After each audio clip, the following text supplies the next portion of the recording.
Good morning students, class 10।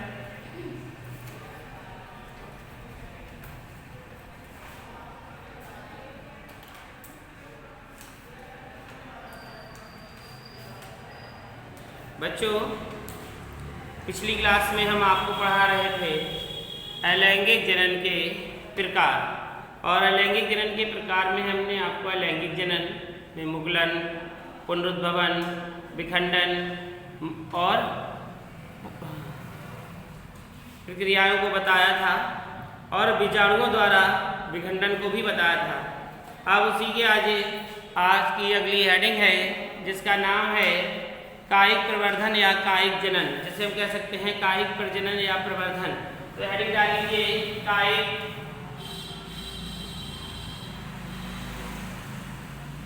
प्रजनन या प्रवर्धन। कायिक प्रजनन या प्रवर्धन, वेजिटेटिव रिप्रोडक्शन जिसे हम कहते हैं, वेजिटेटिव रिप्रोडक्शन।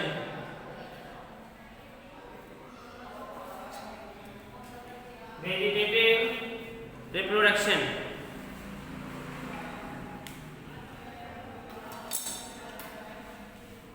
देखिए, ये जो कायिक प्रजनन या प्रवर्धन है, यानी कि ये पाठकों में बताया जा रहा है जिस प्रकार से आपको बताया गया कि एक ही जनक से संतान जिस प्रकार से उत्पन्न होती है और वह अपने मुगलन द्वारा क्रिया करके संतान को उत्पन्न कर देता है, विखंडन द्वारा कर देता है, ऐसे ही पादपों में भी होता है।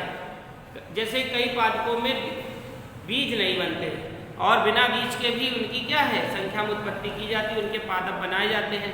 तो आप जानते हैं कि जिनमें बीज उत्पन्न नहीं होते उनमें शाखाओं द्वारा हम लोग पादप बना लेते हैं। जैसे गुलाब है, तो गुलाब में ना तो फल वित्ती बनती है और ना बीज वित्ती बनती है, यानी कि गुलाब में बीज नहीं होता, लेकिन फिर भी गुलाब को उगाया जा सकता है। उसकी टहनी को काट के एक नए पादप को तैयार किया जाता है। लेकिन किसी की टहनी, जैसे केला है, केले में पुष्प होता है, फल भी बनते हैं, लेकिन फल के अंदर बीज नहीं होता है। तो जब बीज नहीं होगा तो नए पादप का निर्माण कैसे होगा? तो ये कैसे नए पादप का निर्माण केले में होता है? ये मूल जड़ों के द्वारा होता है। तो कुछ में जड़ों के द्वारा होता है, तनों के द्वारा होता है, बीजों के द्वारा होता है। तो यही हमारा कायिक प्रजनन या प्रवर्धन कहलाता है। तो लिखेंगे इसके अंतर्गत लिखेंगे, ऐसे बहुत से पौधे हैं, ऐसे बहुत से पादप हैं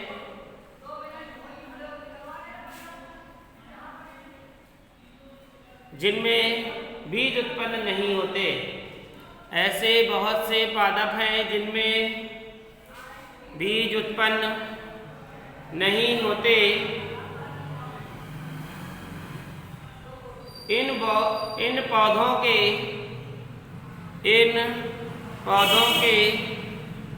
भागों से नए पादपों का निर्माण किया जाता है। इन पौधों के भागों से नए पादपों का निर्माण किया जाता है। जैसे जड़, तना,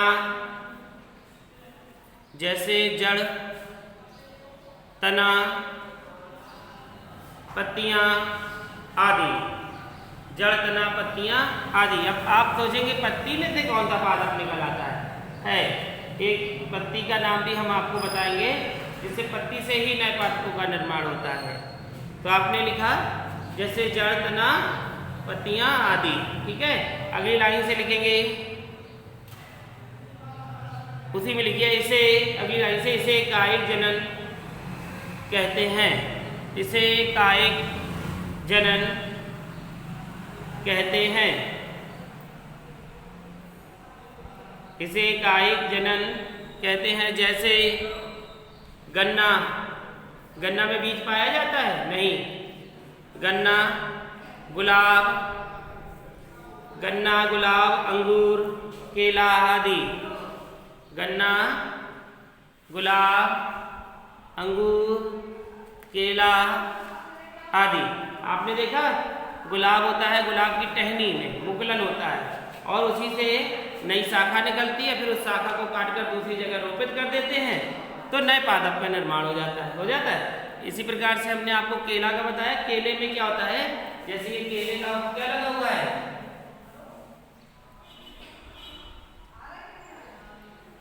पादप लगा हुआ है और तो यहाँ से क्या होगा, नए पादप का निर्माण हो जाता है। इस प्रकार से आपने देखा होगा, जैसे लोग कहते हैं किल्ला फोड़ दिया इसने यहाँ से, है ना, तो यहाँ से जो मूल जड़ें इसकी आई होती हैं तो यहाँ से ऊपर उत्पन्न होती है और यहाँ से एक नई निकलने लगती है और यहाँ से एक नए क्या होता है, पादप का निर्माण होने लगता है। इस प्रकार से ऐसे ही आपने गुलाब में देखा होगा, गुलाब की टहनी को लगा दिया जाता है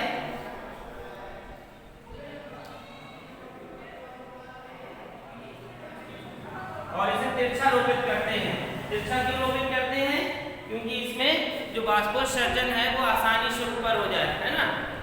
जो यहाँ पे मृदा में क्या है, जल है और जल में जो खनिज पदार्थ है वो क्या है, इससे आसानी से ऊपर जा सके। तो आपने देखा होगा कि इसमें काटे काटे जमीन लगे तो फिर यहीं से क्या होता है, एक मुकुलन होता है, ऐसे होता है मुकुलन और फिर वही मुकुलन से क्या होता है, कुछ समय के बाद पत्तियां निकलने लगती है, निकलती है।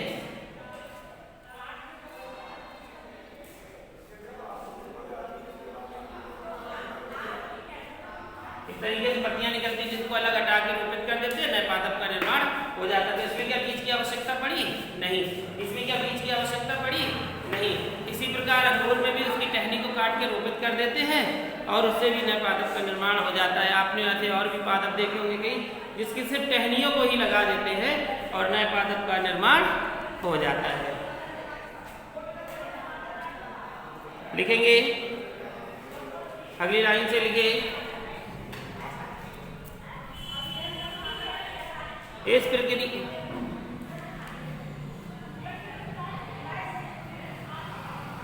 कायिक प्रवर्धन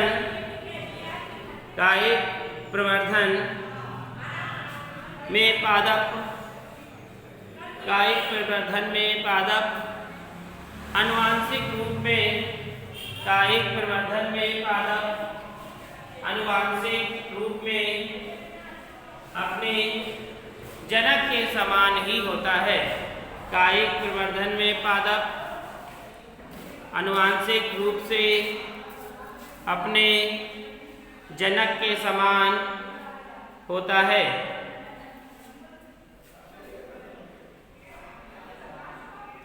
ये विभिन्न प्रकार का होता है, ये निम्न प्रकार के होते हैं, ऐसे लिखेंगे, ये निम्न प्रकार के होते हैं, ये निम्न प्रकार के होते हैं जो इस प्रकार है, जो इस प्रकार है। ये निम्न प्रकार का होता है, लिखा आपने, तो लिखेंगे सबसे पहले प्राकृतिक कायिक प्रवर्धन, नंबर 1 हेडिंग डालेंगे, प्राकृतिक कायिक प्रवर्धन, प्राकृतिक कायिक प्रवर्धन यानी कि नेचुरल वेजिटेटिव रिप्रोडक्शन।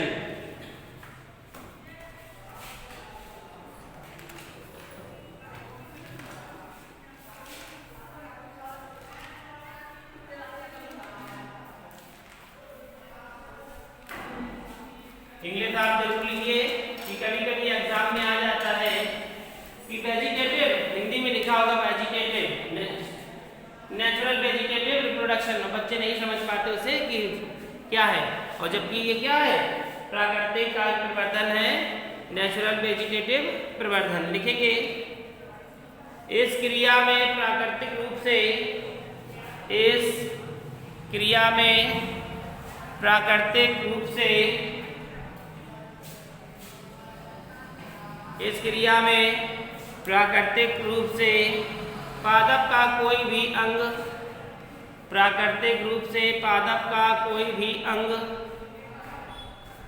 या रूपांतरित भाग कोई भी अंग या रूपांतरित भाग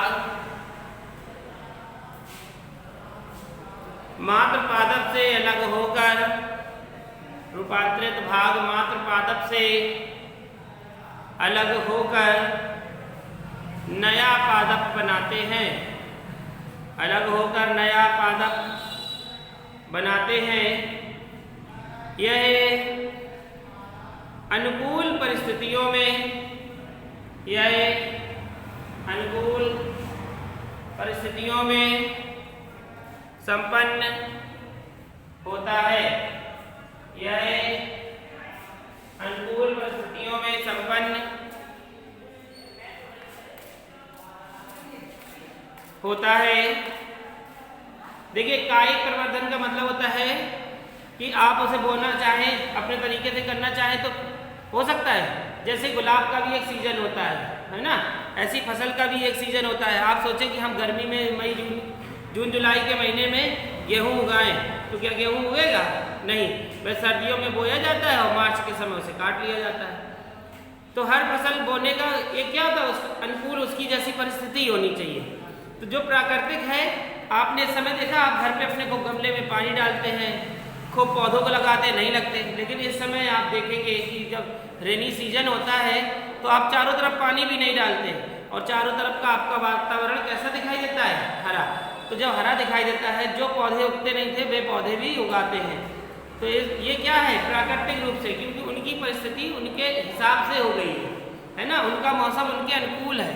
तो उन्होंने क्या किया, अपने नए पादपों को जन्म दिया और नए पादप विकसित हो गए। तो ये कई क्या होता है, कई विधियों के द्वारा होता है, कई परिस्थितियों में संपन्न होता है। तो आपने लिखा यह अनुकूल परिस्थितियों में संपन्न होता है। फिर लिखेंगे अगली लाइन से,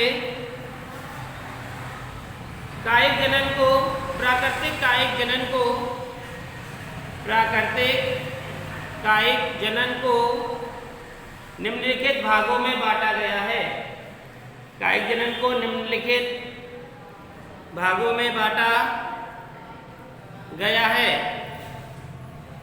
नंबर 1, जड़ों द्वारा, ये नंबर डाल के लिखेंगे, जड़ों द्वारा।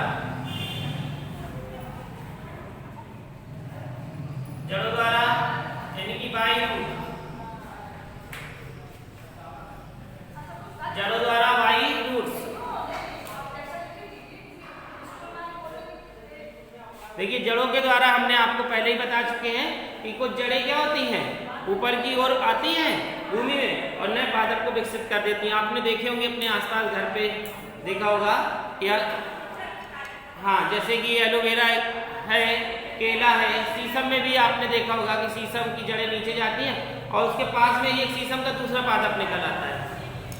तो लिखेंगे, जिन जड़ों में भोजन संचय होता है, जिन जड़ों में भोजन संचय होता है तथा जिन जड़ों पर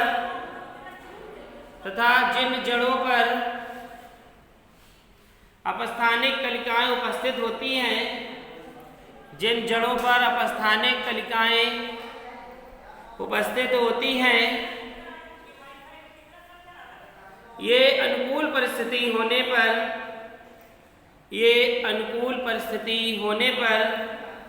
नए पादप का निर्माण कर लेती हैं। ये अनुकूल परिस्थिति होने पर नए पादप का निर्माण कर लेती हैं। जैसे शकरकंद,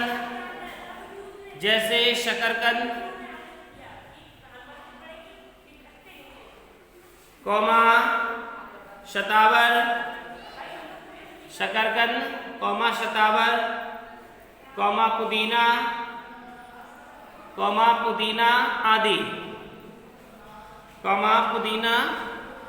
आदि। आपने देखा होगा आसपास में कहीं पर, जैसे ये भूमि है और यहाँ पे क्या है, ऐसे से क्या फैला हुआ है, पुदीना फैला है। फिर ये क्या करता है, इसकी जड़ें कहाँ हैं, यहाँ, ये क्षैतिज अवस्था में यहाँ पे फैली रहती है जड़ें, और फिर ये जड़ें नीचे फैलने इसने फिर यहाँ पत्ती को उत्पन्न की, फिर ये जड़ें यहाँ पे फिर इसने पत्ती को उत्पन्न किया। ऐसी धूप होती है घास, तो ऐसे क्या करता है, ये जमीन में फैलता हुआ चला जाता है, देखा है। तो ऐसे जमीन में एक जगह आप लगा देंगे तो क्या होगा, आपने यहाँ पे आपका इतना बड़ा एरिया है, आपने यहाँ पे बो दिया, ये क्या करेगा, इसको कुछ समय के बाद क्या होगा, पूरे एरिया को घेर लेता है। ठीक है, तो ये जड़ों के द्वारा क्या हो रहा है, कायिक प्रवर्धन हो रहा है ना। आगे दूसरी हेडिंग डालेंगे, पत्ती द्वारा, पत्ती द्वारा या पत्तियों द्वारा, वाइलिप्स लिखेंगे,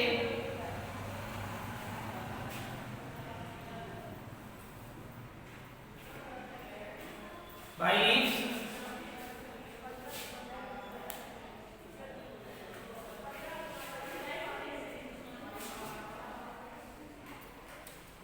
लिख लिया, लिखिए। कुछ मांसल पर्णों में भोजन, कुछ मांसल पत्तियों में, कुछ मांसल पत्तियों में, कुछ मांसल पत्तियों में भोजन संग्रह होता है,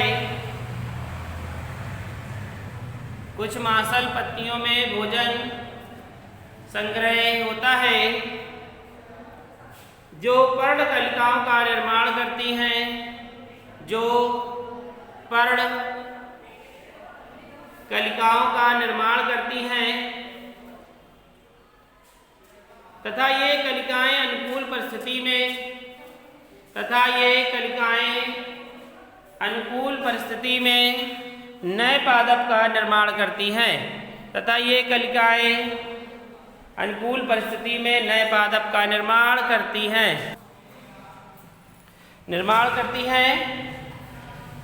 जैसे ब्रायोफिल्लम, जैसे ब्रायोफिल्लम, कॉमा बिगनोनिया,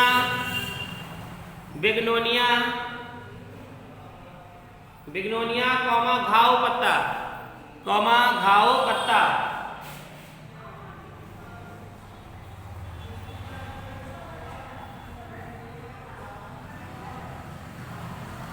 देखिए इस प्रकार से क्या होता है, पत्तियों द्वारा जो कायिक प्रवर्धन होता है, इस प्रकार से पत्ती बनी होती है और यहीं पर क्या होता है, भोजन का संचय होता है। और ये पत्तियां कैसी होती है, मोटी होती है, मांसल होती है। और यहाँ पर क्या होता है, इस प्रकार से निकले होते हैं और यहीं पर नए पादप को ये जन्म दे देते हैं। यहीं पर देखिए इस तरीके से नए पादप पर जब इनकी अनुकूल परिस्थितियां होती हैं तो यहाँ पे नए पादप का जन्म हो जाता है, फिर ये अलग हो जाते हैं भाग और नीचे गिर जाते हैं, नए पादप निकल आते हैं। ठीक है, तो आपने लिख लिया। ये तीसरी हेडिंग डालिए तनों द्वारा, तीसरी हेडिंग डालेंगे तनों द्वारा, बाई स्टेम्स,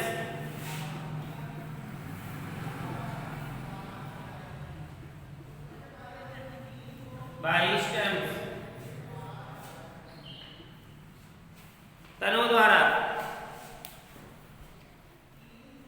ठीक है, लिखेंगे जिन तनों में भोजन संग्रह होता है, जिन तनों में भोजन संग्रह होता है उनमें पर्व संधियों पर या उनकी पर्व संधियों पर अपस्थानिक कलिकाएं उपस्थित होती हैं।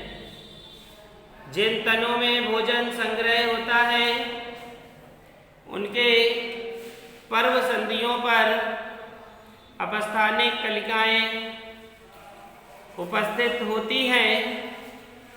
ये पर्व संधियां नए नए पादप के निर्माण में, ये पर्व संधियां नए नए पादप के निर्माण में सहायक होती हैं, नए नए पादप के निर्माण में सहायक होती हैं। लिख लिया। तो देखिए ये था आपकी पहली हेडिंग थी प्राकृतिक कायिक प्रवर्धन, जिसमें आपने कायिक प्रवर्धन देखा कि जो जड़ों के द्वारा हो रहा था, पत्तियों के द्वारा हो रहा था तथा तनों के द्वारा। तनों में आपको हमने बता दिया कि जैसे गुलाब, ठीक है। तो आपने, तो ये थे प्राकृतिक कायिक प्रवर्धन। अब जो कृत्रिम कायिक प्रवर्धन होते हैं, ये तो मतलब प्रकृति कर रही है, तुम इसे नहीं कर रहे, और कुछ कृत्रिम होते हैं जो सिर्फ मनुष्य करता है, प्रकृति नहीं करती है। तो उसे हम आपको अगली क्लास में पढ़ाएंगे, जिसका नाम होगा कृत्रिम कायिक प्रवर्धन। ठीक है।